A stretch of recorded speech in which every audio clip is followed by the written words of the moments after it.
अम्मार झील की सुलाखों के पीछे खामोश खड़ा है। उसकी आंखों में पछतावे की आग सुलग रही है, लेकिन लबों पर मुकम्मल खामोशी छाई हुई है। उसने अपनी बहन के शौहर, एक ईमानदार अफसर असद को कत्ल किया, जिसके बाद उसका पूरा खानदान तबाही के दहाने पर आ चुका है। अब वो सब कुछ खो चुका है, लेकिन वो किसी सवाल का जवाब नहीं देता। अम्मार का बाप दिन रात कोशिश कर रहा है कि किसी तरह बेटे को रहा करवाया जा सके, मगर शहर के बड़े वकील भी केस लेने से इनकार कर चुके हैं। वो एक मारूफ बैरिस्टर के पास जाता है, जो कहता है, ये केस में नहीं ले सकता, लेकिन वकील तो आपके घर में मौजूद है। बाप चौंक कर पूछता है, कौन? वो जवाब देता है, बैरिस्टर बरहान। इधर बिनिश, जो असद की बीवी है, सदमे की हालत में है। इसके 2 माह के बेटे हादी को भी उसके ससुराल वालों ने छीन लिया है। वो इसे घर से निकाल चुके हैं कि जब तक उम्मार को सज़ा नहीं होती, वो बिनिश को घर में दाखिल नहीं होने देंगे। बिनिश तन्हा, बेबस और दिल गिरफ्ता है। इसकी दुनिया अजड़ चुकी है।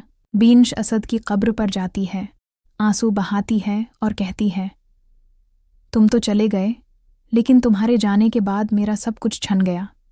न शौहर रहा, न बेटा। मुझे इंसाफ चाहिए, मेरा हक चाहिए।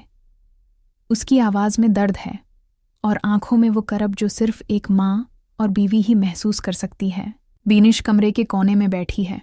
वो पागलों की तरह रोती है और दहराती है, मेरा असद मुझसे छीन लिया गया, अब हादी भी छन गया। मैं बेकसूर हूँ, फिर मेरी गोद क्यों खाली कर दी गई?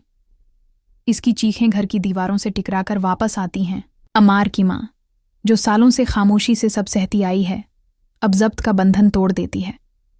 वो अम्मार के बाप और दादी से कहती है, माँ जी, आपने जब नशवा छोटी थी, इसकी माँ से उसे छीन लिया था। आज मेरी बेटी की गोद उजड़ गई है। आप जालिम थे और आज भी जुल्म पर कायम हैं।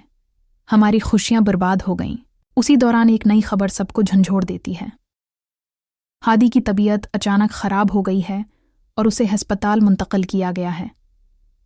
बिनिश दीवानों की तरह हस्पताल की तरफ दौड़ती है, लेकिन उसे अंदर दाखिल नहीं होने दिया जाता। वो दरवाजे पर खड़ी चीखती है, मैं उसकी माँ हूँ, मेरा बच्चा मुझे दे दो, मुझे मिलने दो। हस्पताल के दरवाजे पर बिनिश ज़मीन पर बैठ जाती है और उसकी हालत गैर हो जाती है। नशुआ भी उसे संभालने की कोशिश करती है, लेकिन खुद भी नढाल है। सारा घर जैसे बिखर चुका है।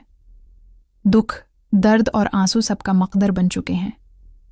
इंसाफ की तलाश अब उन सब की आखिरी उम्मीद बन चुकी है। इसी दौरान अम्मार का बाप बैरिस्टर बरहान से मुलाकात के लिए पहुंचता है। बरहान संजीदगी से कहता है, मैं कानून जानता हूँ, लेकिन मैं झूठ का साथ नहीं दे सकता।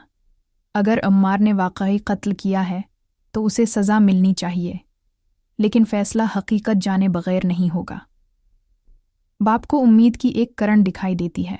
अदालत में केस की तैयारी शुरू हो चुकी है। हर शख्स की निगाहें अदालत की तरफ लगी हैं। अम्मार की खामोशी सबके दिलों को चीर रही है। क्या वो सच बोलेगा? क्या वो अपने जुर्म को कबूल करेगा? क्या बिनिश को उसका बेटा वापस मिलेगा और नशव्वा का नया रिश्ता टूटने से बच पाएगा? किस्त के अख्तिताम पर सिर्फ एक आवाज़ गूंजती है, जब रिश्ते आजमाइश में हों तो सच्चाई सबसे बड़ी कुर्बानी मांगती है। क्या सच्चाई इस बार जीतेगी या नफरत, जुल्म और खामोशी जीत जाएंगे? अगली किस्त में कई सवालात के जवाब मिलने वाले हैं, लेकिन क्या ये सबके लिए तसल्ली बख्श होंगे?